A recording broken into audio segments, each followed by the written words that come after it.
السلام علیکم۔ آج ہم پیارے نبی محمد مصطفیٰ صلی اللہ علیہ وسلم کے بارے میں بات کریں گے کہ وہ لوگوں سے کیسے مذاق کیا کرتے تھے۔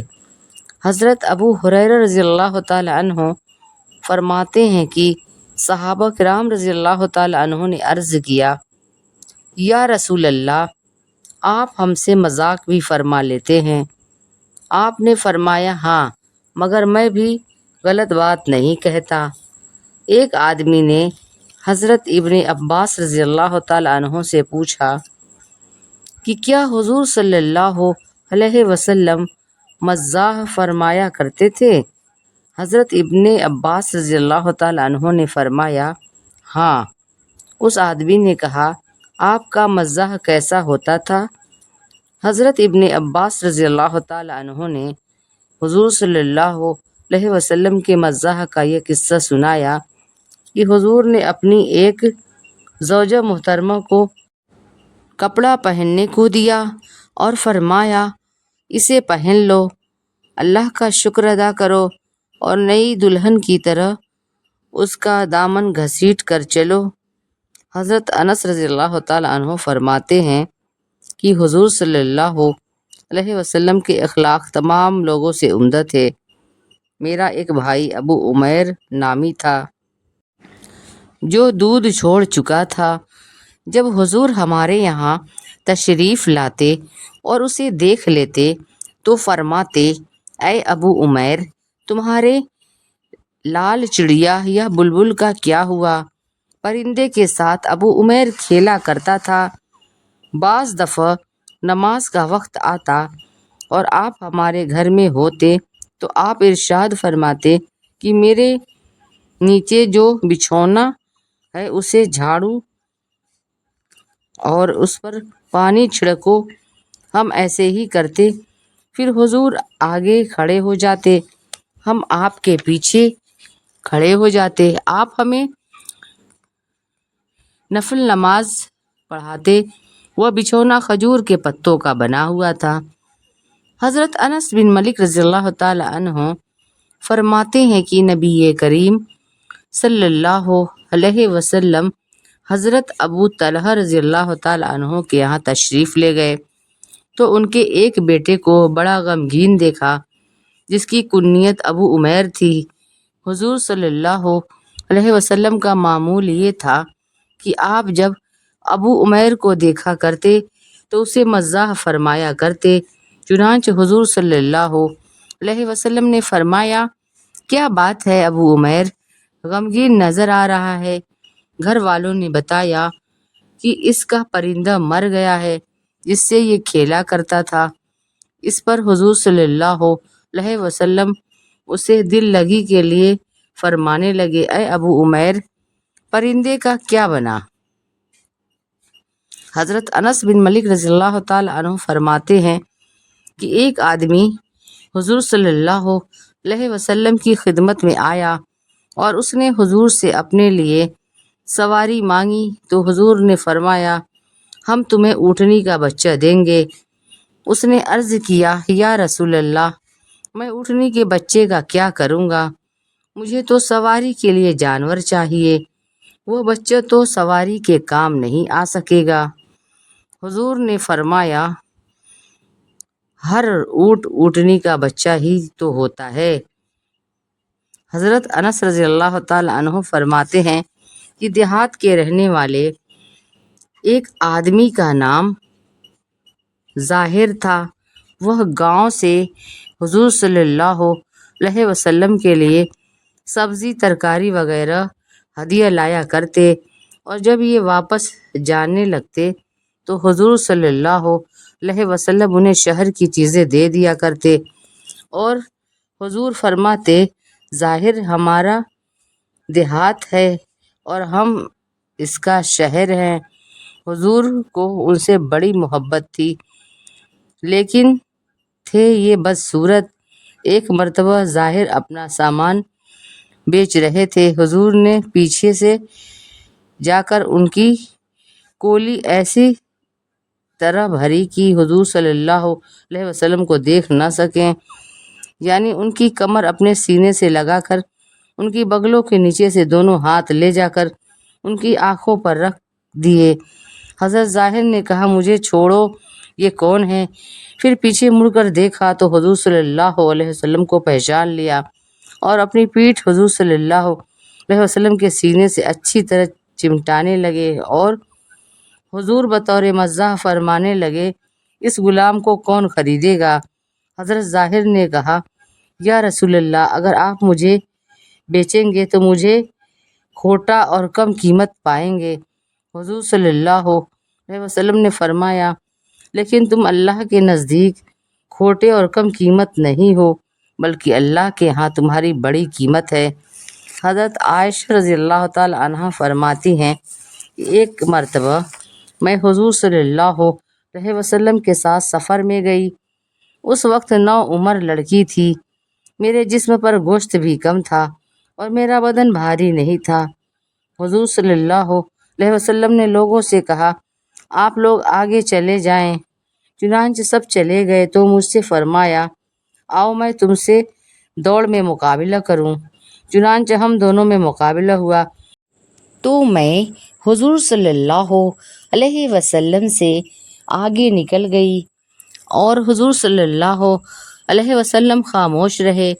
پھر میرے جسم پر گوشت زیادہ ہو گیا اور میرا بدن بھاری ہو گیا اور میں پہلے قصہ کو بھول گئی، تو پھر میں آپ کے ساتھ سفر میں گئی۔ آپ نے لوگوں سے کہا آگے چلے جاؤ، لوگ آگے چلے گئے۔ پھر مجھ سے فرمایا آؤ میں تم سے دوڑ میں مقابلہ کروں۔ چنانچہ ہم دونوں میں مقابلہ ہوا تو حضور مجھ سے آگے نکل گئے۔ حضور ہنسنے لگے اور فرمایا یہ پہلی دوڑ کے بدلے میں ہے، اب معاملہ برابر ہوا۔ حضرت حسن رضی اللہ تعالی عنہ فرماتے ہیں ایک بوڑھی عورت نے حضور صلی اللہ علیہ وسلم کی خدمت میں حاضر ہو کر عرض کیا یا رسول اللہ، آپ دعا فرما دیں کہ اللہ تعالیٰ مجھے جنت میں داخل کر دے۔ آپ نے فرمایا جنت میں کوئی بوڑھی عورت نہیں جائے گی۔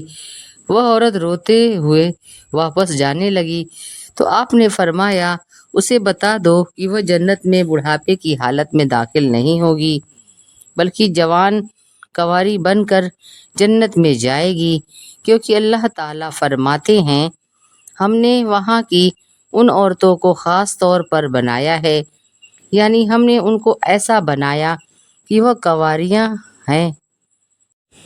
حضرت عوف بن مالک رضی اللہ تعالی عنہ فرماتے ہیں کہ میں نے غزوہ تبوک میں حضور صلی اللہ علیہ وسلم کی خدمت میں حاضر ہوا۔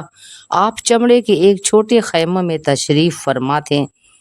میں نے آپ کو سلام کیا، آپ نے سلام کا جواب دیا اور فرمایا اندر آ جاؤ۔ میں نے عرض کیا یا رسول اللہ، سارا ہی آ جاؤں؟ حضور نے فرمایا سارے ہی آ جاؤ۔ چنانچہ میں اندر چلا گیا۔ حضرت ولید بن عثمان بن فرماتے ہیں کہ حضرت عوف نے جو یہ کہا کہ میں سارا ہی آ جاؤں، یہ خیمہ کے چھوٹے ہونے کی وجہ سے کہا تھا۔ حضرت ابن ابی ملکیہ رضی اللہ تعالیٰ عنہ فرماتے ہیں کہ حضرت عائشہ رضی اللہ تعالیٰ عنہ نے حضور صلی اللہ علیہ وسلم سے کوئی مزاح کی بات کی تو حضرت عائشہ کی والدہ نے کہا یا رسول اللہ، اس قبیلہ کی بعض مزاح کی باتیں قبیلہ کنانہ سے ہے۔ حضور نے فرمایا یہ خاندان ہمارے مزاح کا ایک حصہ ہے۔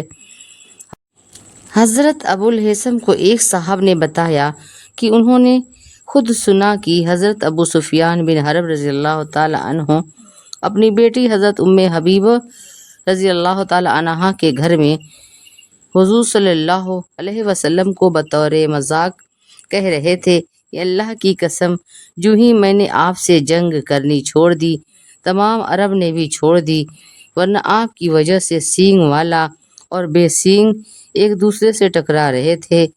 حضور صلی اللہ علیہ وسلم سن کر مسکراتے رہے اور آپ نے فرمایا اے ابو حنظلہ، تم بھی ایسی باتیں کرتے ہو؟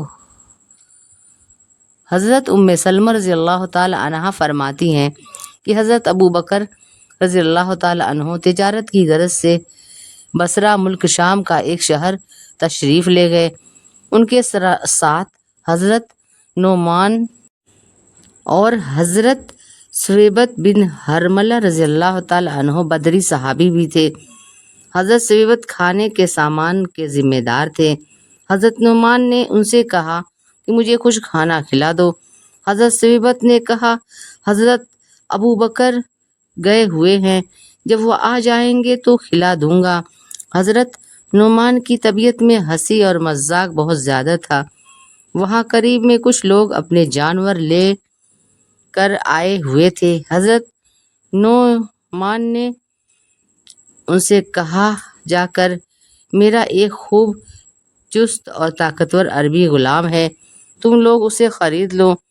ان لوگوں نے کہا بہت اچھا۔ حضرت نعمان نے کہا بس اتنی بات ہے کہ وہ ذرا باتونی ہے اور شاید وہ یہ بھی کہے کہ میں آزاد ہوں۔ اگر تم اس کے کہنے پر اس کی وجہ سے اسے چھوڑ دو گے تو پھر رہنے دو، یہ سودا مت کرو اور میرے غلام کو نہ بگاڑو۔ انہوں نے کہا نہیں، ہم تو اسے خریدیں گے اور اسے نہیں چھوڑیں گے۔ چنانچہ ان لوگوں نے 10 جوان اونٹنیوں کے بدلے میں انہیں خرید لیا۔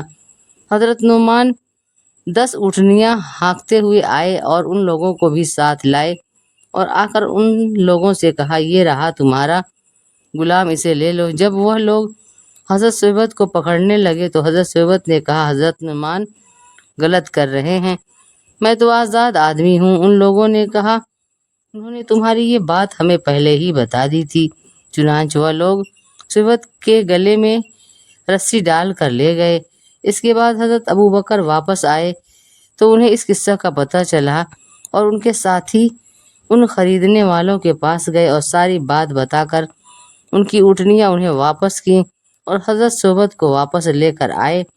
مدینہ واپس آ کر ان حضرات نے حضور صلی اللہ علیہ وسلم کی یہ سارا قصہ سنایا تو حضور صلی اللہ علیہ وسلم اور آپ کے صحابہ اس قصہ کو یاد کر کے سال بھر ہنستے رہے۔ ان حضرات کے دل بالکل صاف ستھرے تھے اور حضرت سویبت کو معلوم تھا کہ حضرت نعمان کی طبیعت میں ہنسی مذاق بہت ہے، اس لیے انہوں نے کچھ برا محسوس نہ کیا۔ اب ہم حضرت محمد مصطفیٰ صلی اللہ علیہ وسلم کی سخاوت بتانا چاہیں گے۔ حضرت ابن عباس رضی اللہ تعالی عنہ فرماتے ہیں کہ حضور صلی اللہ علیہ وسلم نیکی کے کاموں میں تمام لوگوں سے زیادہ سخی تھے اور آپ کی سخاوت کا سب سے زیادہ ظہور رمضان شریف میں ہوتا، جب آپ کی ملاقات حضرت جبرائیل علیہ السلام سے ہوتی اور حضرت جبرائیل رمضان کی ہر رات میں حضور سے ملا کرتے اور آپ سے قرآن کا دور کرتے، پھر تو آپ خیر اور نیکی کے کاموں میں عام لوگوں کو فائدہ پہنچانے والی ہوا سے بھی زیادہ سخی ہو جاتے۔ حضرت علی رضی اللہ تعالی عنہ فرماتے ہیں کہ جب حضور صلی اللہ علیہ وسلم سے کوئی چیز مانگی جاتی اور آپ کا دینے کا اور ارادہ ہوتا تو آپ ہاں فرماتے اور نہ ہونے کی وجہ سے نہ دینے کا ارادہ فرماتے تو خاموش ہو جاتے اور کسی چیز کے بارے میں نہ فرماتے۔ حضرت ربیعہ بنت معوذ بن افرا رضی اللہ تعالی عنہا فرماتی ہیں کہ مجھے میرے والد حضرت معوذ بن افرا نے ایک سا تازہ کھجوریں جن پر چھوٹی چھوٹی روئیں دار ککڑیاں رکھی ہوئی تھیں دیکھ کر حضور صلی اللہ علیہ وسلم کی خدمت میں بھیجا۔ حضور کو ککڑی بہت پسند تھی۔ اس وقت بحرین سے کچھ زیورات حضور کے پاس آئے ہوئے تھے۔ حضور نے ہاتھ بھر کر وہ زیورات مجھے عطا فرمائے۔ ایک روایت میں یہ ہے کہ حضور مجھے اتنے زیور یا سونا عطا فرمایا جس سے میرے دونوں ہاتھ بھر گئے۔ ایک اور سخاوت ہم پیارے نبی کی بتانا چاہیں گے۔ حضرت ابن عمر رضی اللہ تعالی عنہ فرماتے ہیں کہ ایک عورت نے حضور صلی اللہ علیہ وسلم کی خدمت میں حاضر ہو کر عرض کیا کہ میں نے یہ نیت کی ہے کہ میں یہ کپڑا عرب کے سب سے زیادہ سخی آدمی کو دوں گی۔ پاس ہی حضرت سعید بن عاص رضی اللہ تعالیٰ عنہ کھڑے ہوئے تھے۔ حضور نے ان کی طرف اشارہ کرتے ہوئے فرمایا، اس نوجوان کو دے دو